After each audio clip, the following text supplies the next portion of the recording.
Programme آج کے نظام کے ساتھ میں ہوں آپ کا حیدر علی اور میرے ساتھ موجود ہیں ایڈوکیٹ مختار احمد قریشی صاحب. ان سے بات کرتے ہیں. سر کیا کہیں گے آپ کہ عدالتوں میں عام عوام کو جو انصاف ہے اس کے بیچ میں جو رکاوٹیں ہیں وہ کیا ہیں؟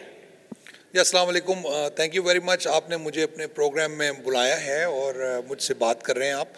بیسیکلی اس میں سمجھتا ہوں کہ 3 بیسک بنیادی رکاوٹیں موجود ہیں. نمبر 1 تو اعلیٰ عدلیہ میں جو ججز کی اپوائنٹمنٹ ہے وہ اس کا نظام کوئی پراپر نہیں ہے، جس وجہ سے وہاں پہ جو سپیریئر کورٹس کی ججمنٹس ہیں وہ کافی ناقص آنے کا اندیشہ ہوتا ہے. نمبر 2 جو رکاوٹ ہے وہ ہے کہ جو سبارڈینیٹ جوڈیشری میں جو ججز کی اپوائنٹمنٹ کا طریقہ کار ہے اس میں بھی بہت سارے ڈرا بیکس موجود ہیں جن کو امپروو کرنے کی ضرورت ہے. اور تیسرا جو نظام میں خرابی ہے وہ ہے کہ وکلا کے اندر کوئی پراپر تربیتی نظام نہ ہونے کی وجہ سے اچھے وکیل جو ہیں وہ پیدا نہیں ہو رہے. تو میرے خیال میں اگر ان 3 چیزوں کو ہم دیکھ لیں تو یہ انصاف کے نظام میں کافی بہتری آ سکتی ہے. اعلیٰ عدلیہ میں ججز کی تعیناتی کے لیے آپ کی کیا رائے ہے؟ جو اعلیٰ عدالتوں میں اس وقت ججز کی تعیناتی کا نظام ہے اس میں جو سب سے بڑی خرابی ہے وہ chief justice of high court کے بے انتہا اختیارات ہیں جن پہ وہ اپنی مرضی سے جس کی مرضی تعیناتی کر دیں. اس میں وہاں پہ کوئی رولز قاعدے موجود نہیں ہیں. کسی قسم کا اندیشہ کہ اس میں سفارش کا استعمال ہوا ہے یا بائسنس ہوئی ہے کو ہم اگنور نہیں کر سکتے.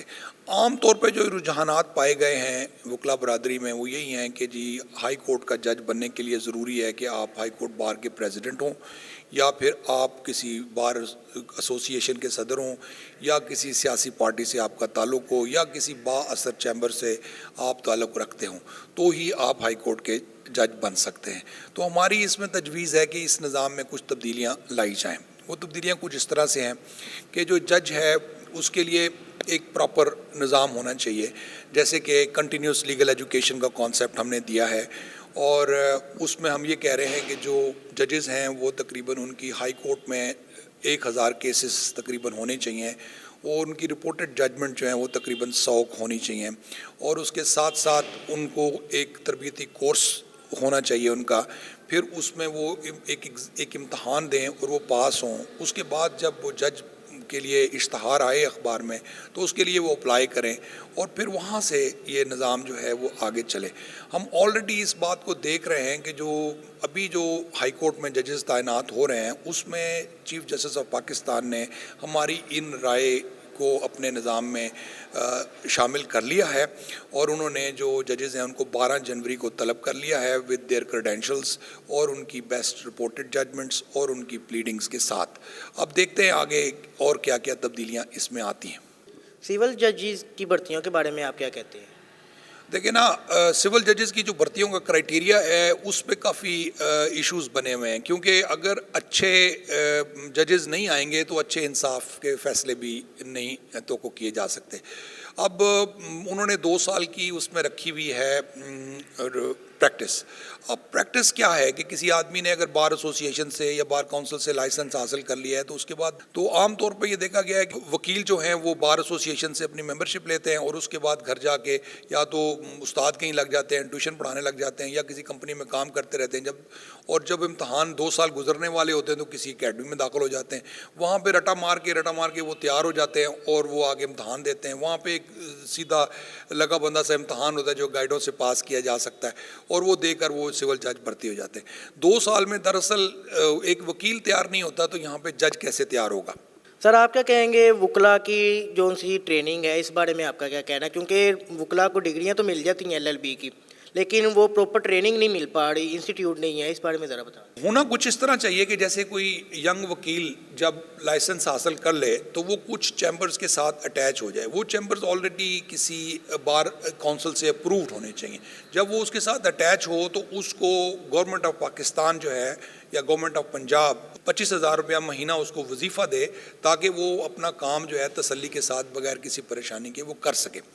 اب جب وہ 25,000 روپیہ لے گا تو وہ ہمتن جوئی سے اپنا کام کرے گا، اور سینئر کے پاس بھی ایک ٹریننگ پروگرام ہونا چاہیے کہ میں نے اس کو سول لاء کس طرح سکھانا ہے، میں نے فوجداری کتنا کرانا ہے، میں نے فیملی لاز کس طرح کرانے ہیں. تو اس طرح سے لاء کے مختلف ڈسپلن جو ہے وہ اپنے 2 سال کے پیریڈ میں وہ کرے. اس دوران میں اسے عدالتی پریکٹس اور قوانین کے بارے میں مکمل آگاہی کی جائے، اور پھر اس کے بعد 2 سال کا جب پیریڈ ختم ہو جاتا ہے تو اس کے بعد ایک امتحان جو ہے وہ ہونا چاہیے، جو اس امتحان کو پاس کرنا لازمی ہو ٹو پروو کہ اس آدمی کے پاس ایک منیمم جو نالج ہے اور تربیت ہے وہ آ گئی، اور اس امتحان کے پاس کرنے کے بعد ہی اس کو ہائی کورٹ کا لائسنس ملنا چاہیے اور اسے ہائی کورٹ میں وہ پریکٹس کرے. اس پورے پیریڈ کے دوران 25,000 روپیہ مہینہ اس کو باقاعدگی سے ملتا رہنا چاہیے.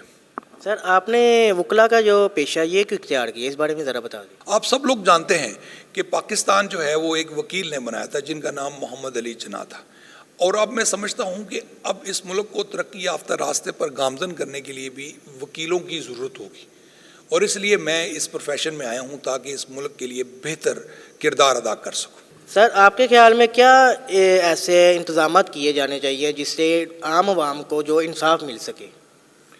دیکھیں، دراصل انصاف کا جو پہلا ادارہ ہے وہ ماتحت عدالتوں کی جگہ پہ انصاف کا پہلا سٹیپ ہوتا ہے، اس کے بعد تو پھر اپیلیں وغیرہ اور پرنسپل آف لاء طے ہوتا ہے.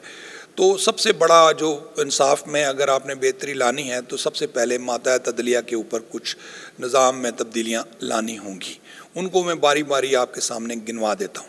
نمبر 1، سب سے پہلے جو جوڈیشل پالیسی اس وقت نافذ العمل ہے اس کے اوپر مکمل طور پر عمل درآمد یقینی بنایا جائے.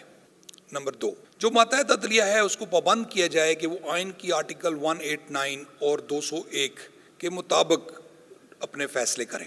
ماتحت عدلیہ کے ججز کو چاہیے کہ وہ جوڈیشل پالیسی کے مطابق اپنے فیصلے کمرہ عدالت میں اپنے ہاتھوں سے لکھیں، اور اگر انہوں نے کمپیوٹر پر لکھوانے ہیں تو وہ کمرہ عدالت میں بیٹھ کر ہی ڈکٹیشن دیں تاکہ دونوں فریقین فیصلہ سن سکیں.